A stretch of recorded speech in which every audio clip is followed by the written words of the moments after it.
Om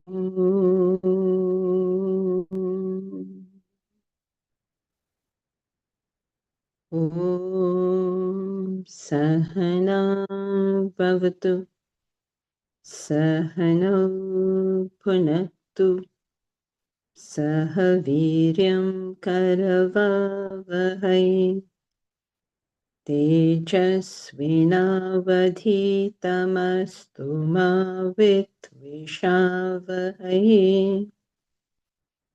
Om Shanti Shanti Shanti.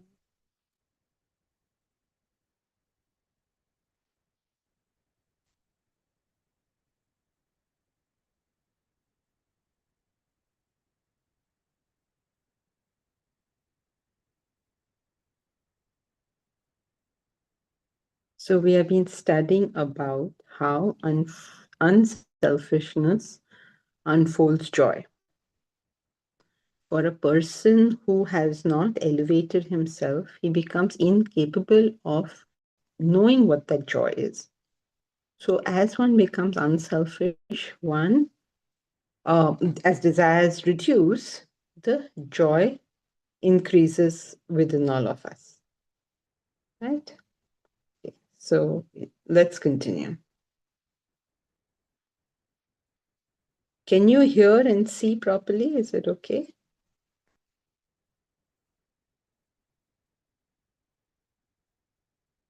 So we did some examples where Protosaurus jumps onto the sandy plain, jumps off the ship for a very certain death. But this is the whole thing about it. When you're willing to sacrifice, somehow you find a lot of just the willingness to sacrifice makes our life so much better. Then we studied about Rama and Lakshman, how they did it. As it happens, both relinquish their desires, are happy, and leave a high standard of morality for their successors. Look around. Now, this is all like, you may say, oh, this is all mythology and this is all poetry and this is all of that. You may say that. So then look around. Recall the books you have read, the plays, movies seen. Look at the evidence provided by the world. No, notice the happy people. Is it not proportional to their niceness? The more unselfish they are, the happier they are. Now you notice for yourself. See it for yourself. When you find people, some people say, oh, confidence is a very important virtue. Now, very confident people, how do they come into the room? Notice it. What is giving them that confidence?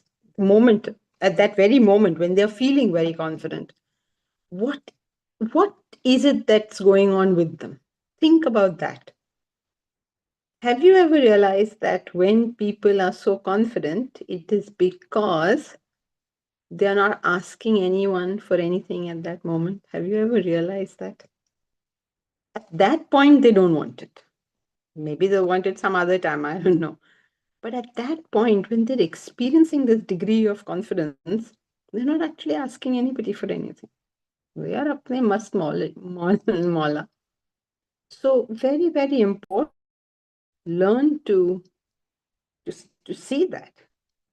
And the moment that thought comes in them that I have to do something, get something, acquire something, that confidence goes away. So look around for yourself. It is not a, what should I say? It is not a sort of superstition we are building up, but check it out for yourself. Is this not true? Whenever you have gone somewhere with hoping and desiring that you're going to get something out of it, have you not lost confidence? And wherever you went without that craving to get, were you not confident? Think about going on a sales trip. Okay, you're going to meet somebody, you want him to buy something from you. Your confidence starts coming down. That same person, you meet him socially. Okay, you don't know he's the guy you're going to meet to ask for this order. And you're very good with him. What is the problem? You're getting along fabulously. But,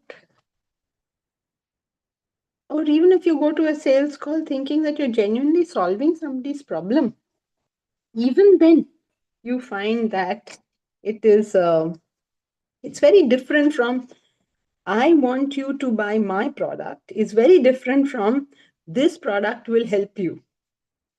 They're two completely different stances. And when you're, I need my sales targets, you lose any joy in it. And when you're like, I want you to be benefited with this product, immediately you are, what should I say? Immediately you are on top of the world, because this is now for you, not for me.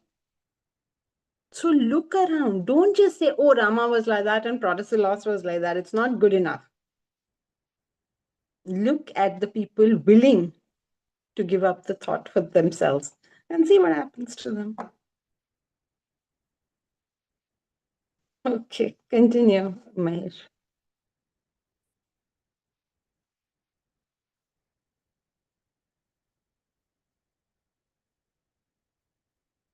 A general feeling of comfort and security results from being unselfish.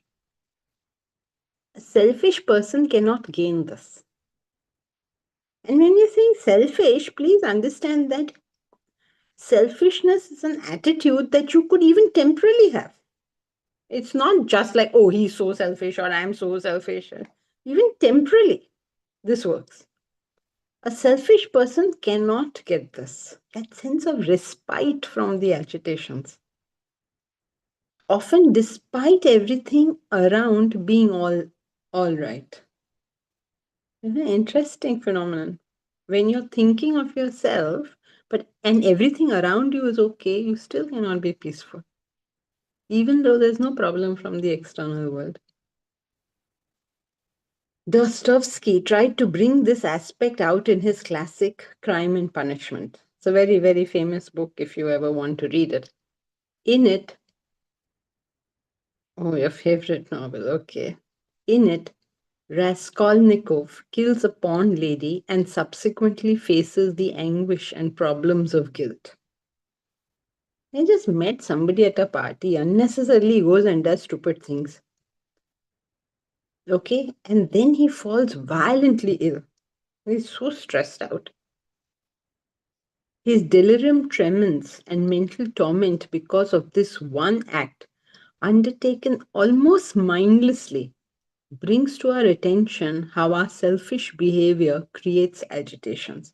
He's written such a thick book, just to tell you one simple line that Vedanta will say. At the end of the day, we have to live with ourselves. And if we have been selfish, where can we run from the internal tumult? Raskolnikov finds no peace until he has confessed and paid for his crimes. No, until he actually goes and confesses to the niece, I think, if I remember correctly. Just doesn't feel okay. Thus, once cleansed, miraculously, all is well again. The same idea is portrayed in The Ancient Mariner by Coleridge. As long as the mariner hated the world, his world was awful. He sees slimy creatures upon a slimy sea. Ugh. He says that, slimy creature. He sees a fish. Instead of saying how pretty these are slimy creatures upon a slimy sea. When love fills him, his world became beautiful. He says, he prayed best who loveth best, both man and bird and beast.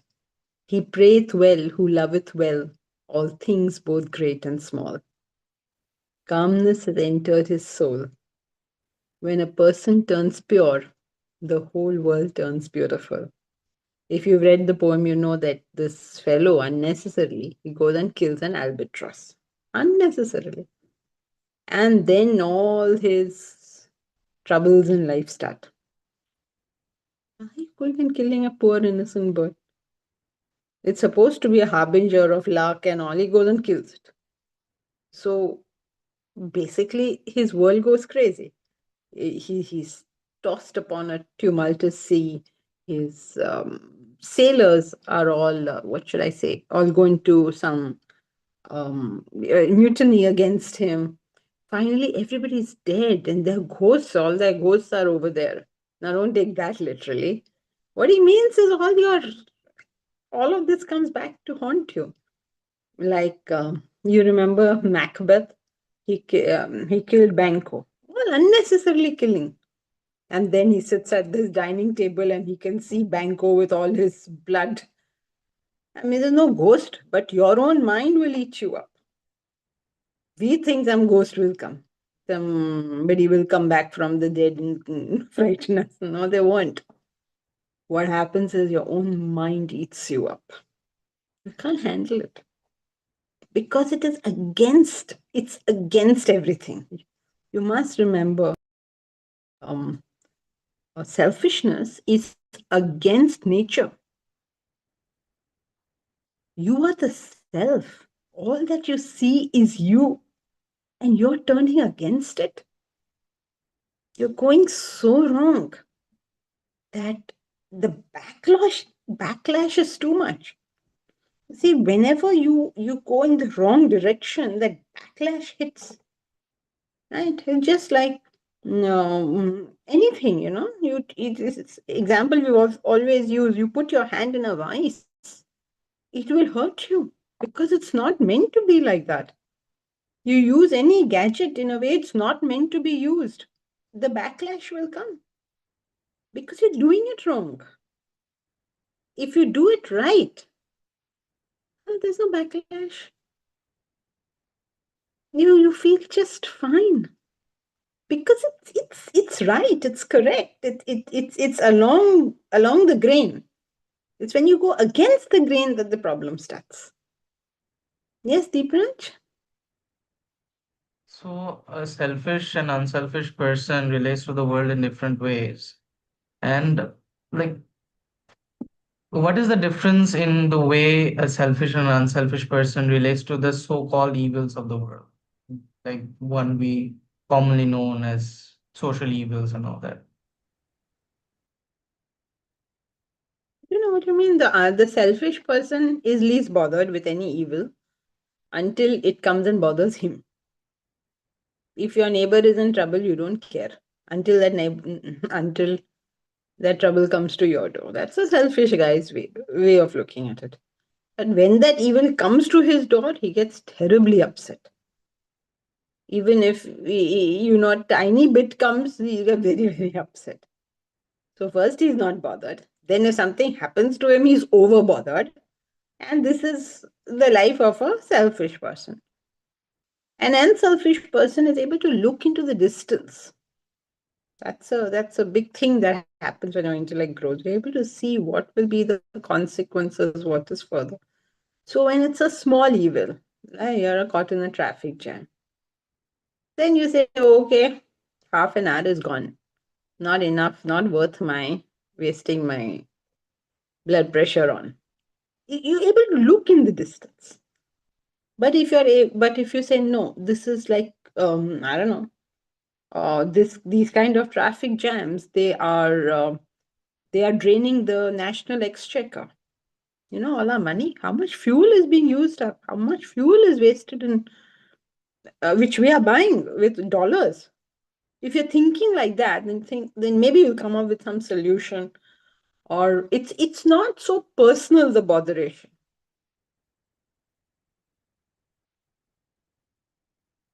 So once it is not so personal, it's not bothering you so much. So what has happened once is you can see in the distance, is this worth bothering about? Two is, if it is worth bothering about, is there something I can do about it? And three is, if it is something I can do, then let me do it.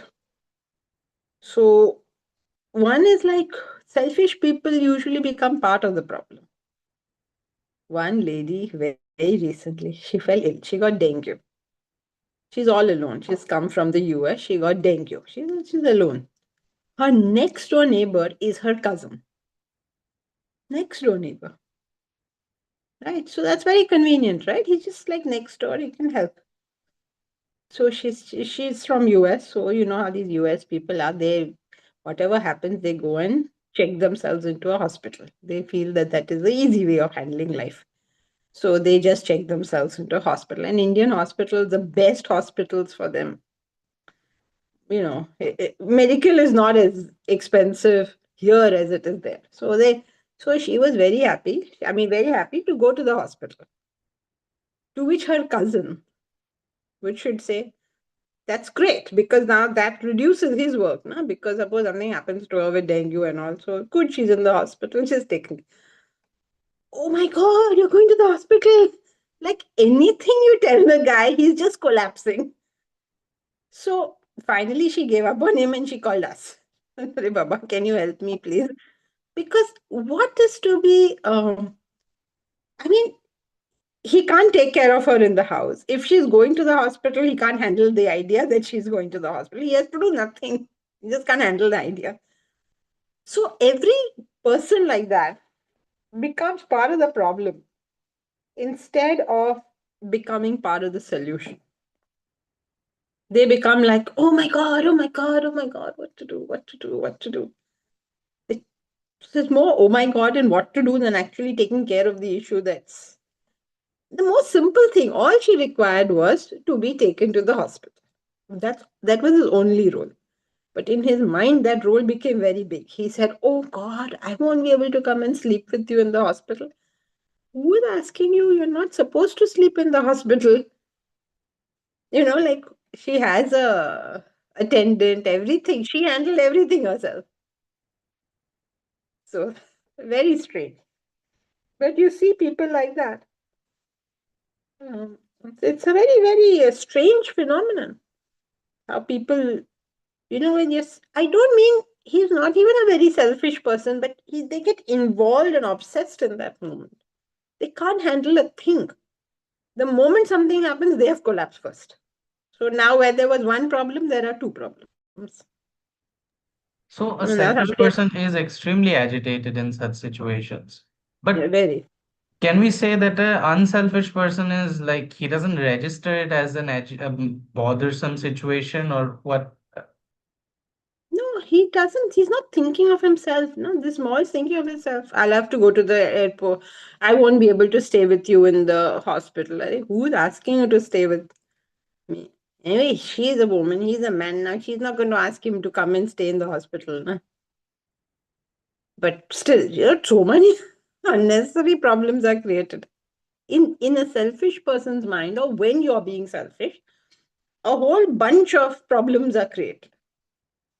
But an unselfish person is looking at that scene and dealing with it. Thank you. Okay, so I'm having some trouble, I think. I don't know how to look. So, all of you who are writing on the chat, please read whatever you have written there because I can't see it. I saw that there was. How do I I go and. had a question. Yeah, go ahead, Sarthak. Ma'am, you were saying that unselfishness is going against nature and we should not do that and all. But I think all of our human development has come from selfishness only. That humans just took whatever they wanted. They like cut down forest like anything. They don't think about nature. They don't give the second thought to what will happen to animals and lower creatures and nature. They just do whatever they want, and that's how development takes place. I mean, why are you saying things opposite to it? Like, it's my basic one line point is that all development has come from human selfishness, not unselfishness. Good. I'm glad you are bringing it down to one line. Good question. Does anybody in the class want to answer it? Should I Yes, just I'd say? like to answer it. Please go ahead. Yeah. So I think what Janki ji meant is that we have to look at nature, not at human nature, but at Mother Nature. You know, when the sun gives sunlight, or you know, the trees give their fruits. It's such an unselfish act.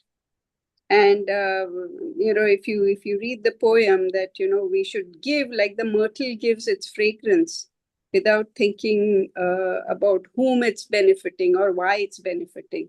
So I think the example is from Mother Nature and not from human nature to be unselfish. Would anyone else like to say something? When we say that selfish people have achieved, we are usually referring to Rajasic people, and in our head, we associate unselfishness with tamas. That's why we have this mental image, but it's actually the sattvic people who do the most. If we look at history, we look at Krishna, and we look at other people, Ramakrishna Paramahamsa, they revolutionized Guru Nanak Dev. These are highly sattvic people. They worked for the community. They worked tirelessly, like Gandhi. So the people that bring forth change are usually sattvic people, but we have this image that selfishness has bring about these things because we see mostly the Rajasic people doing the work, like these corporate CEOs and all that. They're very Rajasic and they do get stuff done. Ma'am, can I deny his point? Yeah, yes, you can deny everybody's point. Let's see if anybody else has anything else to add. I think we go from the inferior to the higher. So initially, we could be doing something which seems selfish, like we used horse-drawn carriages, and now we are using cars. So the animals were mistreated then. But like as we evolve, we see the inhumanity of what we are doing and we pause. But we cannot start from like every solution will have some problem in it. Like that's how civilizations are built. But it's not fair to say that they are built uh, on exploitation because as we grow, we become less exploitative because till we have reached that level, we cannot. I mean, what I mean to say is we Okay, go so from cars basically came because we tend to care about horses and what they thought. That's why cars came because we were becoming more unselfish. That's your point, right? no, I'm saying civilization. That was just an example to show that we go from uh, we create a solution. At that point, we don't see the cons of it, and then we see the exploitation inherent in it. But when we are growing, for example, when we cut down the first few forests, uh, we would have pushed back a few indigenous tribes, maybe, but then we learned to only take over lands which were not occupied. I mean, I'm talking about Vedic times, maybe. I mean, as your civilization grows, it would become kinder, not more unkind. Okay. Vidushi, you have an answer to? Janki ji, I would like to say something. Yes, 1 second. I can see Vidushi's hand up. Is your hand up, Vidushi? Okay, go ahead, Shilpa.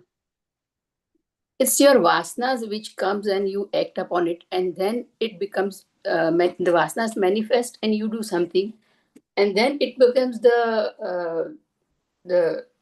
what you call what he's saying is that the vasanas then becomes the uh, what he was saying is when the vasanas manifest to help somebody or to do something good, you do it, and then it becomes the research. Then you come out, it comes out as a research or that way.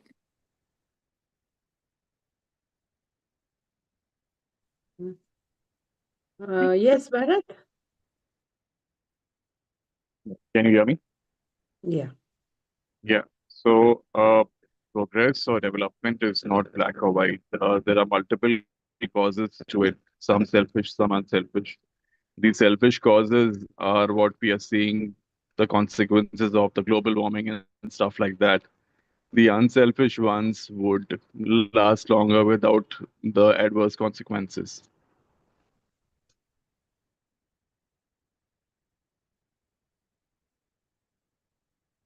Vidushi? Can you hear me now? Yes. Hari? This is to answer Sarthak's question. So, all human or material development has not come from selfishness, but from the fact that someone has kept an ideal or a goal beyond themselves and worked for it.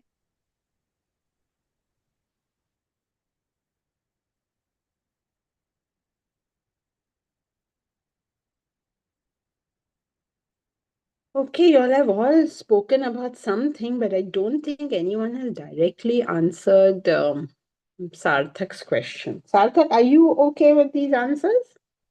Ma'am, Bharat Bhaiya's was a bit nice, but he made a nice point. But apart from that, I don't think anyone actually made a good point. Okay, so let's see if you hear a good point now. When you're saying that all development comes from selfishness, you are taking the stance that we as humans have done a lot of damage to nature, to humans, to other humans, to other animals in our pursuit of development, which is true. That is no doubt true. You are calling this behavior selfish because in your mind you have made selfish and unselfish black and white. When development takes place, okay, there is this guy, Margie, I think his name is Margie. He cut through a mountain. Imagine that. He cut through a mountain to make a road for his villagers. Right? Now, do you accept that act of his as an unselfish act? Only yes or no. Do you accept it as Firstly, an he was unselfish? angry that his wife died. Basically, I know that story, so I know that his wife died because of that. So he was angry, but he wanted to pave that path for the villages to connect so that they can easily. There's an easy Yes or line no, for them. Yes, Sarthak? Was yes, that yes. act selfish? Right. Yes. Unselfish, unselfish. It was unselfish. Right. You have accepted that, unfortunately, you have accepted that act as unselfish. Now, life is very simple. If you accept that act as unselfish, please note that in his making that road through that mountain, how many trees must have died? How many creatures have been displaced? How much problems he has created for everybody other than his village people? We accept that act as unselfish because he did it for his villagers. Right? So we are not using some universal standards. He has done something for others, and all development has happened like that. Everybody has wanted to help somebody, and therefore that development took place. Even Ma'am, if human being, for uh, instance, go ahead. so you made a point of him. I would, let's say, just pick up the point of the house I am sitting in. And I'll say that my father built it for our family. Now, I called it unselfish because he was not really doing it for himself, basically. I called it unselfish because he was doing it basically for the villagers, and it was basically a rock. It was all rock, and it's not trees and animals that Just he had. stick to the point. Now. Don't give Maha big lecture. Stick to the point. He's an Your exception. My father point made is, this he's house an for you. exception. Now what? So when your father made this house for you, is it unselfish or not? No, it's not. Why is it not? He did it for himself and us. We are a part of. We are an extension of him. So Right. everything he does for. Okay. Right. So don't go on. Yeah, you are an extension of him. That is what unselfish means. When you see others as an extension of yourself. At the lowest level of selfishness, you can only think of yourself, your body. As you grow slightly, your family is an extension of you. As you grow more, your community is an extension of you. As you grow further, your nation is an extension of you. For Mahatma Gandhi, the country is an extension of him only. It's his country. He's not doing it for somebody else's country. If you use such a standard, nobody in this world is ever unselfish. So every development takes place because somebody got motivated in trying to help somebody. It could be their child, it could be their community, it could be their country, it could be humanity, it could be just the science or just the art. Something or the other has moved these people to do something.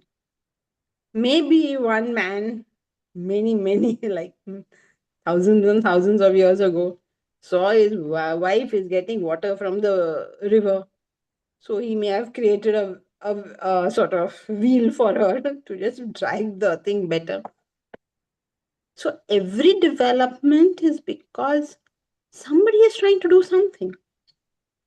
Ma'am, For whom we don't know, but he was trying to do it for somebody.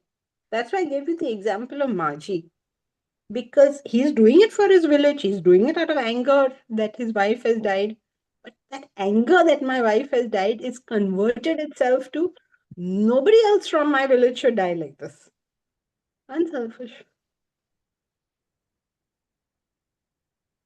That's why parents are considered unselfish. They see their children's welfare as superior to their own welfare.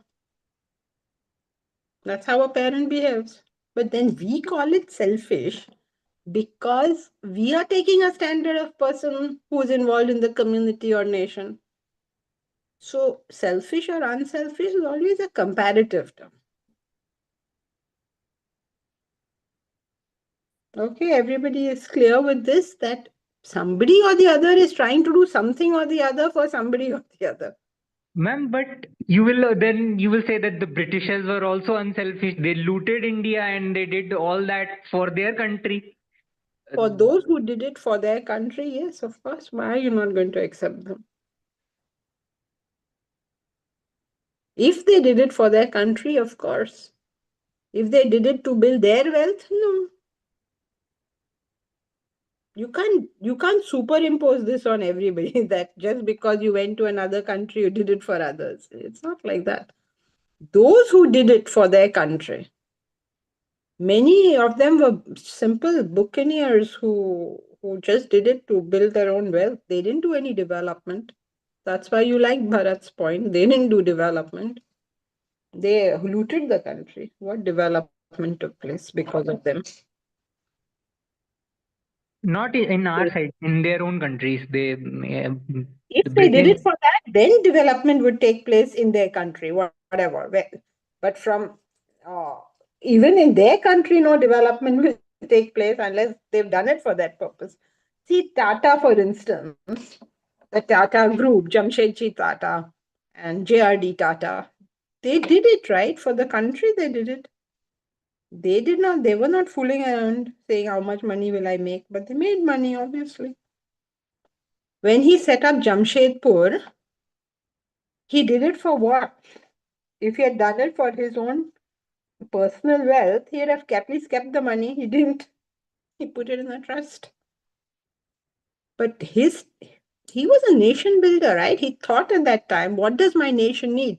It needs an airline. It needs steel. We're doing nation building here. That's what he thought. That's why you have Tata Steel. So people who do only for themselves, you will notice, bring the American economy down. Why did the financial crash take place? Because those people did it only for themselves. How much money will I make? That was the only important question in their mind. They brought America down and the rest of the world with it. That's how these financial crises take place. That's how stock market scams take place. Otherwise, business is such a good thing, right? How does a country develop without business?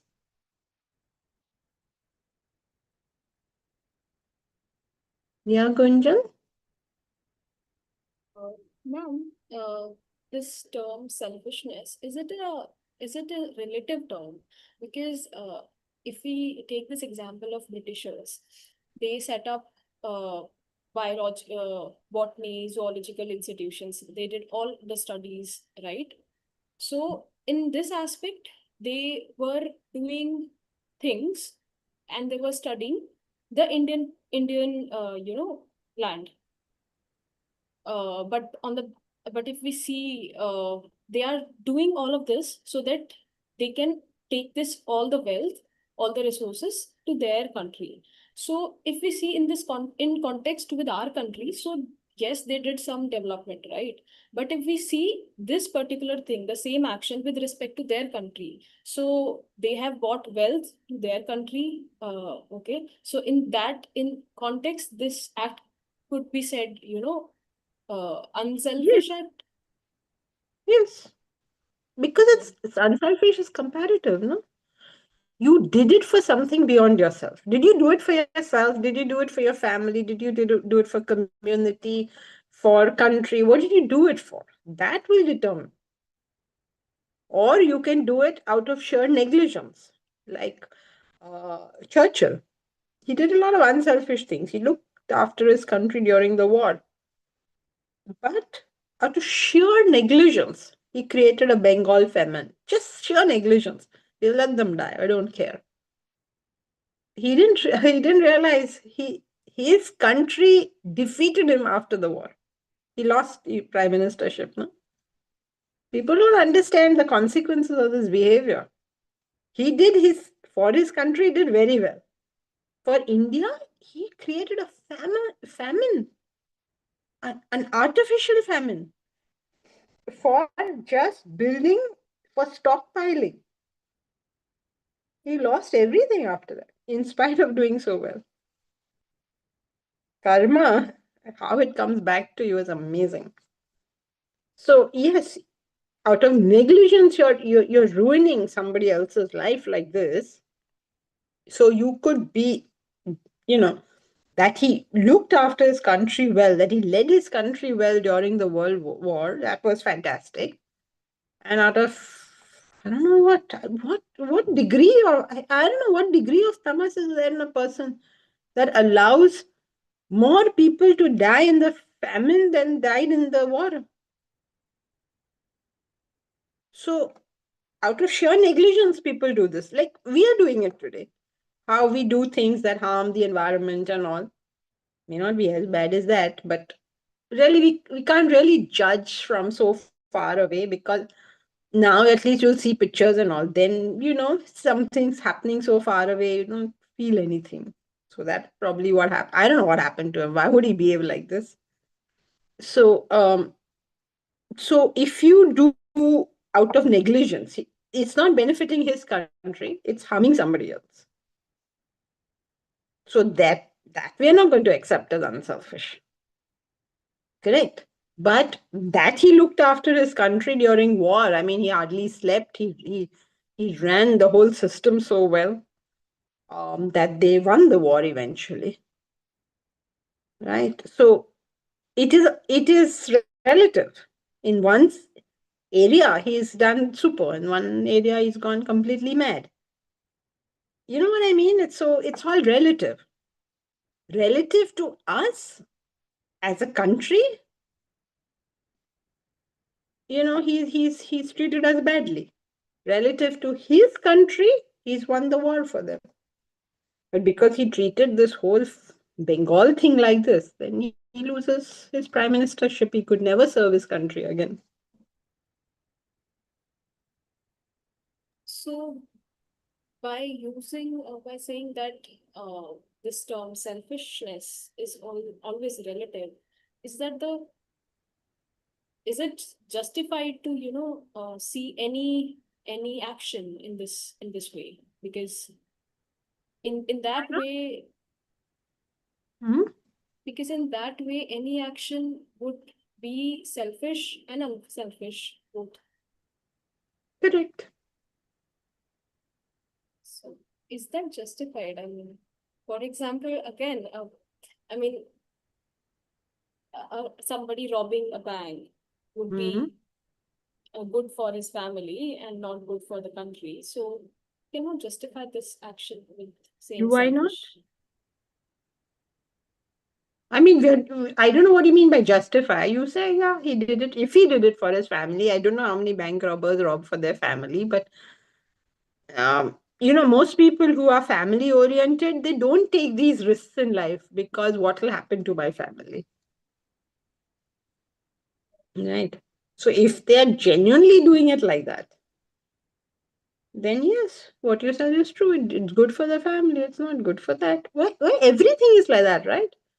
When in the east of our country, where Deep Raj is, there is no development taking place, but it's pristine. It's beautiful, right? All these years, India as a country has neglected the East. We don't even know anything about it. We don't register it. We don't even, I mean, there's no conversation. If you hear about India, what will you hear? You'll hear Mumbai, you'll hear Delhi, you'll hear Chennai, you'll hear Calcutta. That's it. What's beyond Calcutta? Is there no country or nothing about us beyond Calcutta? You don't hear. You'll hear Jagannath Puri, you've heard of. You've heard of Golden Temple. What have you heard about the East other than one question in GK? I don't know if you guys had it in school, we had it. Remember that question? One question we had.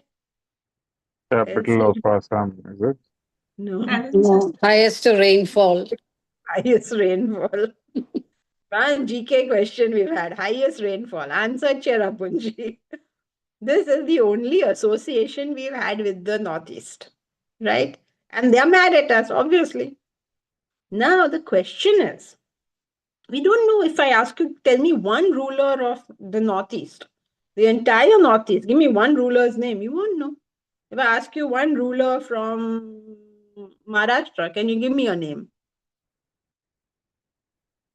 Everybody, whole country will give you a name. Give me one ruler from Punjab. Yeah, you'll get a name. Give me one ruler from Northeast. Not a single name. Why not? Right? Now, so we now want development there as a country. Development means what will you be doing? Because we've ignored it. It's so beautiful. Now we'll pay attention. All this beauty is going to go. Right? Now you tell me, shall we pay it attention or shall we not pay it attention? The moment we look at it, oh, there's so much potential here. What is going to happen? It's going to be subjective, basically. Yeah, that is the whole point. So, is it good? Is it bad? These are always very difficult questions to answer. What we know is I need to think of more than I am currently thinking. And if I achieve that much, I am doing good. If all of us collectively in this class, just this class, make every attempt to think beyond ourselves, just this class, will change the face of this world. Ma'am, one small question again. One Let's second, say, आप कतार में है. okay, रुकिए. ma'am. Bharat. You're okay, Gunjan? Ma'am, I have a follow-up question. You follow. Go ahead. So, like the point I was saying about justified, right? If this action is justified, I was thinking about like Valmiki Ji's, right? Earlier he was a robber and he used to rob the people who used to come to the forest. And when Naradji came, he asked him a question that, for whom do you think you are robbing these things? And he said, for my family. So then he says, go back to home and then ask them, do they really will be a part of your, will they Pakarma, repay? yeah. Yeah. So if that action was right and justified, then why would Naradji shake him up and say, Because an action is right only up to a point. If beyond that point you choose not to grow, nature will give you one tight whack. He was lucky that Naradji came and told him, the rest of us may not have such luck. We will just go into huge problems. So it's not that what he did is as wrong, more than the fact that he didn't grow when he had to grow. Every child will do stupid things. That's how it works. They'll do stupid things, but then they have to grow up. Your child will play with his doll and his dinky car. Okay, bye, chalo, theek hai, khelo. But then you have to grow up at the right time, not continue. No, this is good. So maybe you are fixing a point and saying this is okay to do. No, nothing is okay to do. Mahatma Gandhi working for the nation beyond the point is not okay to do. He has to now work for humanity. Otherwise, he will get his problems. Yeah, understood. Thank you so much. Please do not write anything on the chat. I see that come and go. It comes and it goes before I can even read it. So anyone who wants to say today will have to say. Bharat, yes, go ahead. So humans wanting to create a multi-million-dollar meat industry, if the thought behind it is to provide for the welfare of people, I mean, how can that still be classified as unselfish? How can you go around killing other beings? You are saying, two different things in the same breath. You're saying, I want to create a multi-million-dollar industry. Multi-million for whom? For me, multi-million dollar. Not for me. Okay. Even if the thought is to create an industry wide enough to provide employment, would that still be unselfish? It would be unselfish, yes. Because at what point will you say no? When you're eating all the plants up, is that selfish? But as a matter of fact, that's false. The idea is false. If this entire planet turned non-vegetarian, we will not have enough food to feed our population. Simply not possible. You mean vegetarian? No, if the entire population turned non-vegetarian, we will not have enough land to fill up our people. Vegetarianism is the only way, at least partial vegetarianism is the only way by which there will be food on everybody's table. So the concept is incorrect. If you're following an incorrect concept, you will get the consequences of an incorrect concept. But if you're genuinely doing it to feed the people, then you'll be unselfish. You'll be a foolish person, but unselfish. Because you will actually starve people if you do that.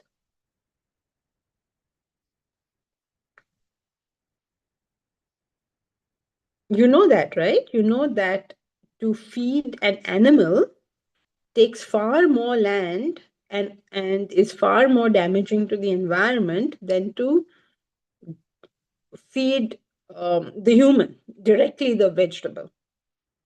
Big drain Stands to on the water reason. resources also. It's everything.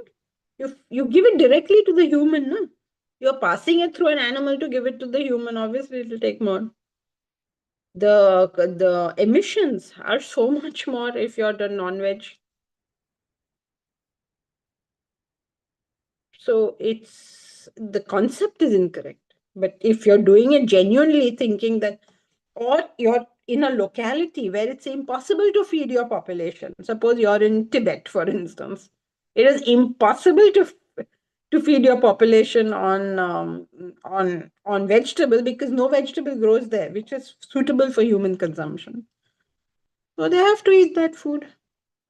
That is why the religion that talks maximum about compassion and all these various things is non-vegetarian in Tibet.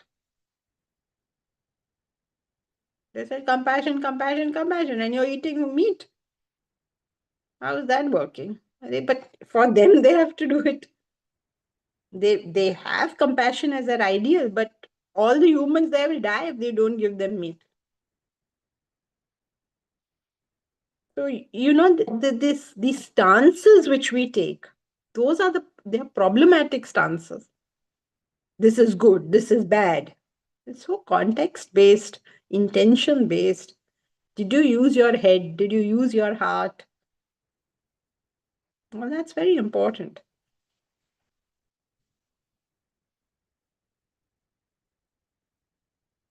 Okay, Okay, I'll think about it. Yeah, thank you.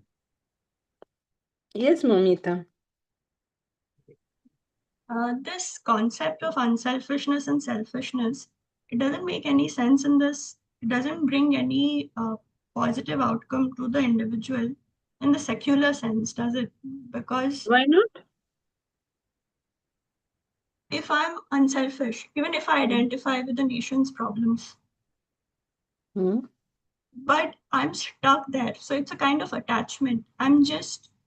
I have no further objective. Like my terminal objective is not clear to me. It is just who I am. And I'm stuck in that loop of it is of a kind of attachment. So it cannot bring me happiness because I will not grow because I don't have a path. Unlike, so my point is spiritual unselfishness and selfishness are making sense only if I have the spiritual goal of divine, the final answer, the ultimate truth. So No, not really, because you just told us why. Anyone wants to answer? Momita's point is this whole concept works only if you're interested in the final goal. Because if you're merely unselfish, how does that help you? Which is true. That statement is true. So, in a secular sense, learning the concept, big deal. Only if you have a spiritual goal, then this will work. So, anyone wants to respond? Actually, she answered her question. So, if you all have been Because she listening, has the goal that makes her unselfish and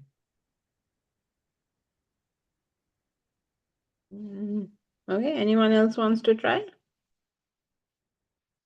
Doesn't the spiritual goal grow from the attitude of unselfishness? High probability, but not causal relationship. ma'am, the question itself is a bit unclear. Like she's using unselfishness as an absolute term. The whole lecture you taught, it's not an absolute term. So you cannot stay where you are. Like she was saying, I will just stay where I am. It's not possible if you look at unselfishness as a relative term. And then Very if your final goal is self-realization, then also it's not a stagnant thing. Very good. Very good, Sarthak. So, Momita, you said that you're stuck there. So, when you're stuck there, your agitations are going to start again. So, you will have to, even if you wish to not think about the self or divinity or ultimate, you'll still have to think of something higher. Because when you are just that person who lives like this, you are no longer unselfish, right? With respect to yourself, you become selfish. but then I don't have any clarity on where I'm to go. Yeah, but you will have to figure something out. As long as you're moving forward, you're going to be happy. You're going to be miserable and happy. As long as you stay there, you'll be happy and miserable. So does this If that mean makes that? sense. So does this mean that a spiritual goal is inevitable? Like, For if you have the vision, yes. But but if we you don't don't have the, then how because can you? but because I don't simply don't have this objective. It's not entered my head. I I have come to this point of unselfishness, whichever level of unselfishness I have. So I'm saying that cannot give me happiness. It How will will it? as long as you're being unselfish. But when you're stuck there, that means now you're selfish. Okay, take it like this. Mahatma Gandhi is unselfish with reference to us because he cares for the nation. But if he just continues being there, he's stuck there. Then now he's become selfish. So for him to be unselfish, he'll have to work for the human. He'll have to work for humanity, Asia, whatever he can next see. So he will always be able to see that next thing. Every person can always see the next step. Selfish or unselfish, we can all see the next step. We have to take that step. Most of us don't want to. Because all of us in class have some unselfishness, otherwise we will not relate to this subject. So all of us know that we have to do something, one step, whatever that one step is, different for everybody. We don't want to take it, it's uncomfortable. But that's the only way for happiness. So same for all. Okay. Yeah, Deepraj, if anybody who's put something on the chat, I don't have access to the chat. So if you all want to read it out or please raise your hand and say whatever you wanted to say, if you still wish to say it. Why I is can it see that your hands. we can always see the next step? That is your human nature. You can always see your next step. You may not agree, you may not want it, you may not wish, but you can see it. You can always see it. It's like when you're driving, the headlights of the car can always see what's ahead, no? If you stop also, you'll see what's ahead. But you have to take that step. So Everyone can see. that's a function of our intellect, that we can see that one step ahead. You can say function of the intellect. You can say that's inherent in a human being because intellect is inherent in a human being. You'll always know your next step, but you will not always want to take that next step. That's where effort comes in. Thank you. Everybody knows. Every selfish person can see that he's selfish. Every attached person can see that there is something here. Everybody who's doing something wrong knows that this is wrong. Even a murderer knows that this is wrong. Or a murderer thinks कि इतने तो खून नहीं करने चाहिए. Whatever is next step for him. Whatever. So everybody knows next step. But rare is the person who wants to take that step.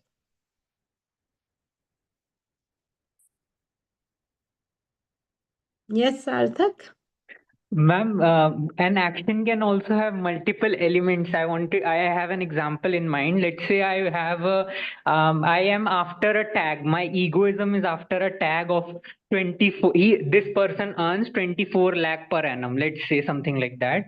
I want to be that person who earns that much, let's say. And my second reason for action is because it's written in scripture. 18.46 Gita, it's one of my favorite verses, that if you do an action which is attuned to your nature, you are actually worshipping the creator. So let's say I have these two reasons as my background. Then when I actually get the salary, let's say I donate all of it.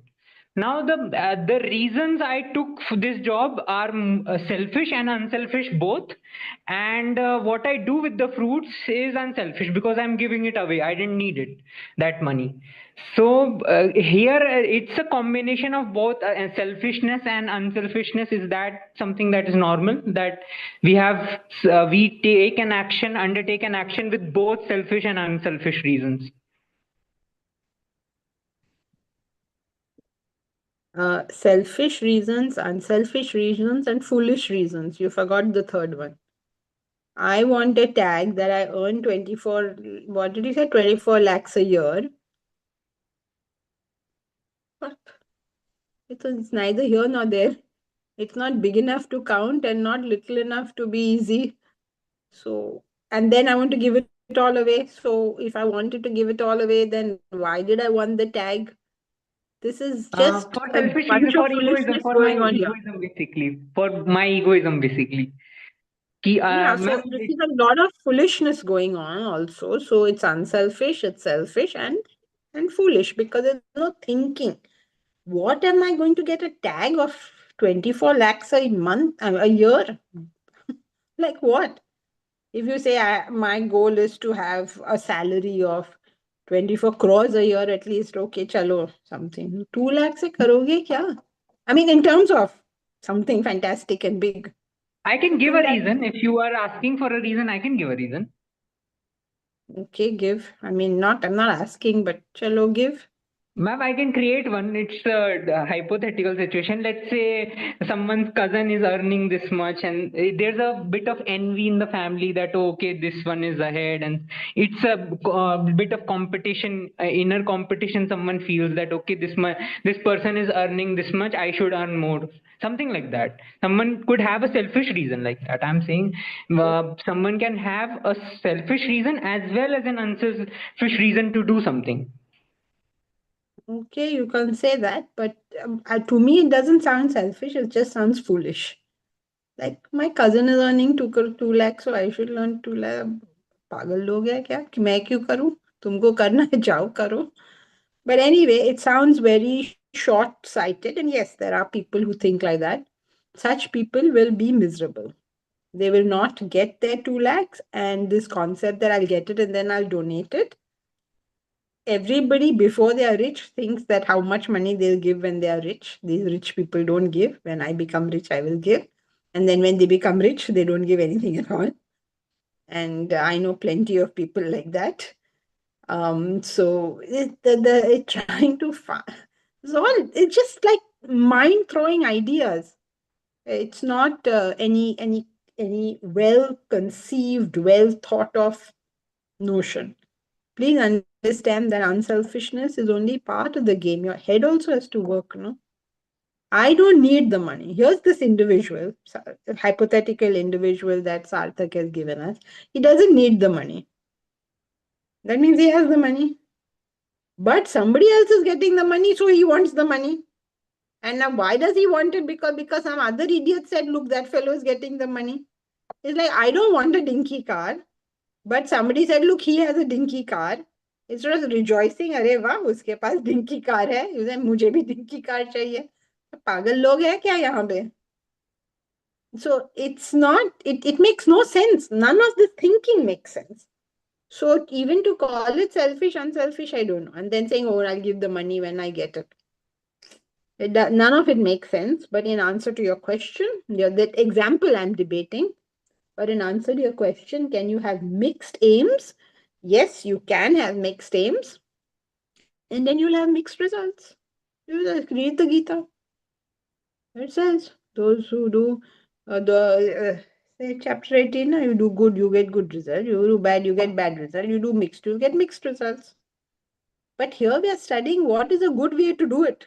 So why are we discussing all the possible wrong ways of doing it? Don't worry about all the wrong ways. Throw them out. What is the right way?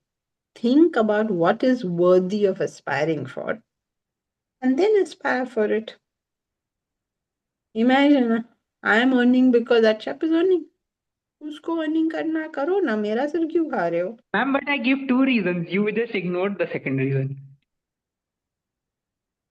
No, I put the whole thing under foolish because the point is that, on one hand, I care about what my family says. I am not happy that my cousin is earning. I am not praising him. I am jealous of him. I am upset that my family is praising him. And I'm following the instructions of the Lord. It doesn't make sense. Lord's instructions are be happy for another person. He is making 2 lakhs, say, shabash. If you think 2 lakhs is wonderful to make, shabash. Kuch karke dikhaya. That is what the Lord says. I don't compete with anyone because the Lord told me. The Lord has never asked me to compete. So none of it makes any sense, but if I were to just address the question, can you do mixed action? You can, and then you get mixed results. But this is like a lot of unthought of ideas. The example. Well, answer to question is yes, you can do mixed. There can be multiple motives, and multiple motives will give you multiple results. Okay, does anybody else have anything to say? All right, so that's it for today. Hari Om. Thank you, Janki. Hari Om. Hari Om. Hare gentlemen, thank you. Hari Om. Thank you, Janki ji. Hari Om. Om Janki ji. Hari Om. Hari Om, Janki ji. Thank you. Thank you, ma'am. Hari Om. Thank you, Janki ji. Hari Om.